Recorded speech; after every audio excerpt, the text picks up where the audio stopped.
Hello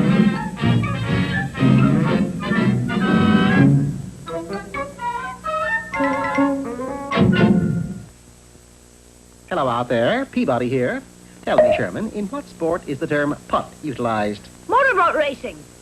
Motorboat racing? Sure. You know, putt, putt, putt, putt, putt, putt, putt, putt, putt. In 1870, the world's first golf match was played, and today Sherman, his outboard motor, and I will not only witness this historic event, but will participate in it. Set the way back for St. Andrews, Scotland, Sherman. Putt, putt, putt, putt, putt, putt, putt, putt, putt, putt, I set the way back controls myself, and in a matter of seconds, we were standing on Scotland's only golf course. Two gentlemen were in the midst of teeing off.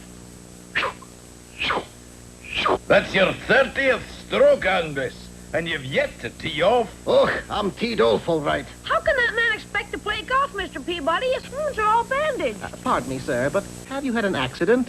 That was no accident. McSnide here sent me flowers. Then you go blaming me for catching poison ivy. It's a grudge match we're playing. If McSnide wins, then Scotland has to play the game of golf, according to McSnide's rules. That's 51 strokes. We can't let him get away with that, Mr. Peabody. Sherman was right. I substituted for the ailing Angus and prepared to tee off with a deficit of 51 strokes. You'd best be wary, Mr. Peabody. McSnide is a tricky rascal. A gross understatement, for while I was taking a practice swing, McSnide replaced my round ball with a square one. I drove exactly 250 Yards? inches. Fortunately, McSnide's club was as crooked as he, and he drove his first into the rough. Good luck to you, and watch McSnide. This wasn't easy to do, for I had my hands full trying to approach the green. Hacking my way up the fairway, I looked more like a frustrated dice player than a golfer. While I was so engaged, McSnide used the rough to good advantage. I'm taking no chances, McPherson. Go to the 9th hole and build a trap so that just in case my opponent gets lucky, he'll fall in and forfeit the match. Hey, McSnide. I'll build the deepest trap you ever saw. I finished the first hole with a bogey 84. McSnide was 3 under par. Give up? A Peabody never gives up. Sherman, I'll use a round ball from now on. The second hole was 400 yards away, and due to a sudden shifting of the wind, my drive fell short of the cup, 3 feet short. Good morn, that's the longest drive I've ever seen. You think that was long? Wait till the next hole. By the time we reached the 9th green, I was practically even with McSnide. The 9th, you'll recall, was the green McPherson had booby-trapped. You putt first, Peabody, and lots of luck. He'll step on that green and fall halfway to China. I stepped on the green all right and promptly putted my ball into the cup. What a shot, Mr. Peabody. One more like that and you'll be in front. We left the green and approached the 10th tee. McSnide stayed behind. I cannot understand it. I told McPherson to dig a trap under this green.